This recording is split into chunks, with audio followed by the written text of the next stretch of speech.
Perhaps you think that in the mountains you can ride as well as on the plain? And nothing complicated. There are no surprises. However, not everything is so simple. Vision deceives us often in the mountains. Sometimes we think we're going down a mountain. But the car doesn't want to accelerate. He's driving hard when we're going down. In addition, if we stop and remove the brake, the car itself will go uphill. It happens in the mountains. And the thing is, it's still a climb. We overcome another hill and continue to move on a more gentle rise.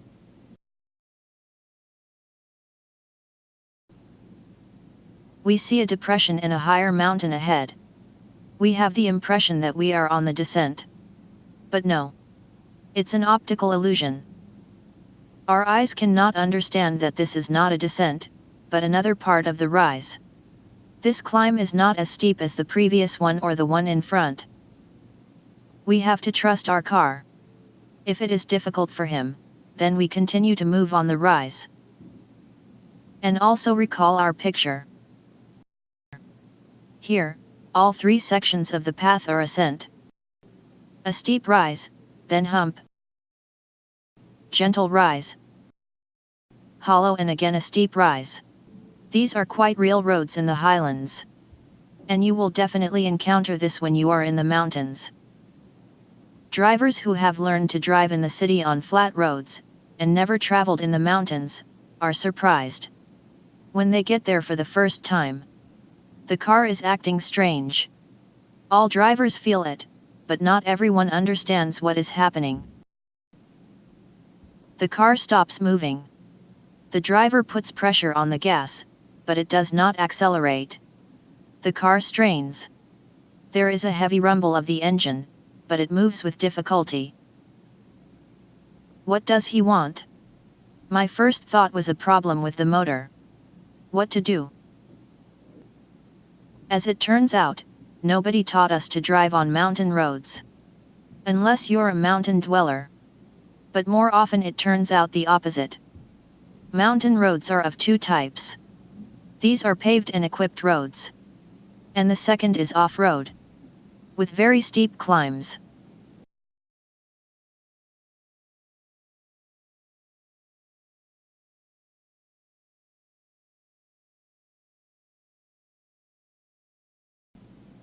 Today we will talk about paved mountain roads. To deal with this issue, we must start with the theory of the car. Let's look at the characteristics of the engine. It is almost the same for all cars. The difference can only be in numbers. But it doesn't change much. We see three graphs. Depending on how much we gain engine speed per minute. 1000, 2000, 3000. And this is exactly what we see on the dashboard of the car. From this we have different torque on the wheels. Power and fuel consumption.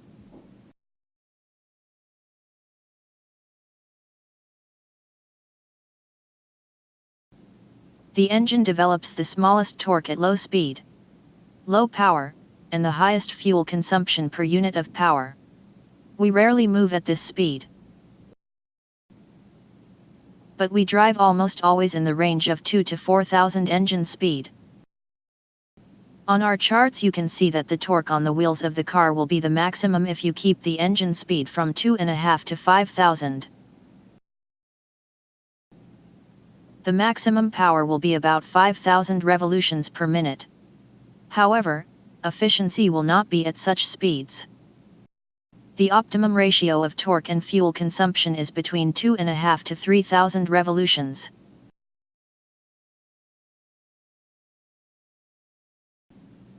Out of this range, for example, lost engine speed on the rise to 2000 or lower, then you lost the torque on the wheels. It becomes so small that the car is not able to maintain a comfortable speed for you. You want to drive at speed and the car loses it. And the further the process of speed loss goes, the more power drops. The car is getting weaker and weaker. If you press the gas pedal, the problem persists. Imagine that you are moving uphill. It does not matter whether you are climbing, or on a horse, or by car, all will be hard. And you, and the horse and the car. Though as you'll lose speed. It's inevitable. Losing the speed of the vehicle, along with this fall, and momentum. With them falls in power and torque. And from that, the car loses more speed. And so on. Put pressure on the gas, no pressure, no power. What to do? You have to change gear in the gearbox. Changing a pair of gears, changing the gear ratio. And you can see on the tachometer, as the engine revs rise. So, the power increases. And this despite the fact that the speed of the car did not change.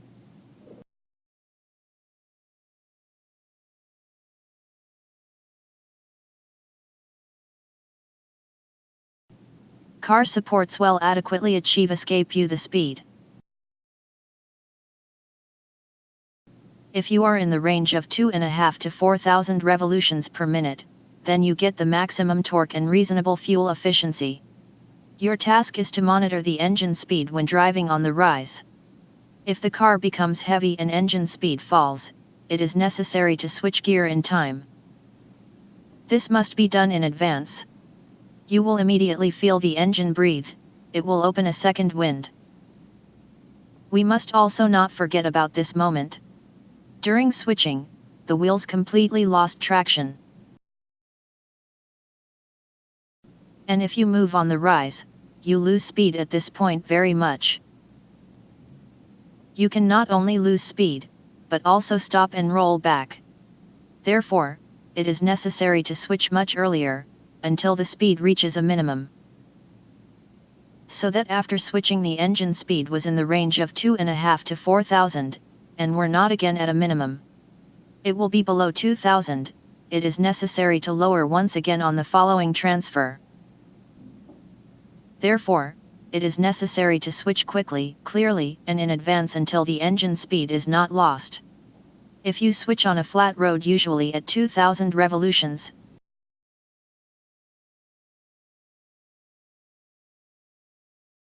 then when climbing uphill you should do it already at 2,500. On diesels, these figures are somewhat lower. The rise can be long and protracted. One switch will not be enough. Then we'll have to lower the gear again and again. And if before rise there is a turn, it is necessary to switch to turn. Such actions, a common phenomenon on the serpentines in the mountains. If you do not switch on time, wait for trouble. The car may stall and even roll backwards. When you see a very steep climb, do not be lazy to switch at the bottom to climb. In order to do during the ascent without switching. Accordingly, you have to predict which gear you will be able to climb the mountain without switching. The lower the gear, the slower the speed, but you have the most torque on the wheels. So you can climb the mountain without any problems. It is also necessary to predict whether you will be able to pass most of the rise after acceleration by inertia. Will there be a real switching capability on the rise? Or a mountain such that with a run on it not to call? In the latter case, it is necessary below to prepare the correct gear and go to the lift without switching. When the climb is over, the car starts to accelerate. Switch to high gear is not normal, and at a much higher speed. Make a margin of speed. Your car will lose it at the time of switching. If in normal conditions on the plains, you increase the transfer of 3000 rpm, then while still on the rise, this should be done in 3,500 oberroad engine, and can be even significantly higher. Otherwise, you can lose speed so that the speed will fall after switching to a critical minimum. And you have to get into the range, comfortable for the engine. In other words, it is necessary to always keep the revs higher than normal on the uphill. The numbers may vary slightly depending on the type of engine. Either you have petrol or diesel. But the meaning is always the same. Do not bring the engine speed to low values. And do not press heavily on the gas at low speed and under heavy load when the car is on the rise. It is more expedient to switch to a lower one in time. The main criterion is the engine speed. Remember that there will be a detonation in the combustion chambers of the engine at low speed and heavy load engine. This is an extremely dangerous phenomenon. If the fuel mixture burns in the normal process in the engine cylinders, the detonation is explosions inside the combustion chamber. You're breaking the engine. The phenomenon is extremely unpleasant. Again, the detonation occurs at low speed, at high engine load, and with strong pressure on the gas pedal. Here are 3 factors, together which you are guaranteed to get detonation.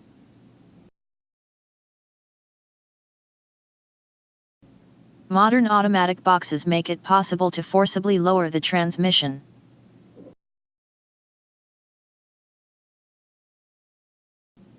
Some boxes have an additional gear selector lever channel. As soon as you realize that you have a long rise in front of you, move the selector lever to this position and pull to the side with a minus sign. You lowered the gear, thus raised the engine speed, and received increased torque and additional power. The engine comes alive and is much easier going uphill. But when you overcome the rise and the road will again be smoother, do not forget to return the box to automatic mode. Make that move. Otherwise, you will have reduced transmission and automatic mode will be disabled. The engine will keep the revs higher. But on this box there is an overdrive button. Disabling the overdrive disables the higher gear. The fact is that the included overdrive gives the car the opportunity to include an accelerating transmission. Disabling overdrive does not allow the car to move in 4th gear, turns on the 3rd. And we are quite happy on the rise. The overdrive off icon lights up on the dashboard. That is, by pressing the button, you turn off the overdrive, the icon lights up, and the 3rd gear turns on. It remains only to add about the descent. If he was lingering and long, several kilometers, it is useful also to downshift. For what? I think we have the brakes. But no. The brakes are heated on long descents. Brake discs warped by overheating, they become uneven. And you can see in the further operation of the car that the brake pedal vibrates when braking. So the show itself is uneven brake rotors. But if you go down in low gear, the engine will keep the car from overclocking. Let it not be so noticeable, but it will have a positive impact on the heating of the brakes. They won't be loaded that much. Let me remind you that this applies to the long descents, a few kilometers.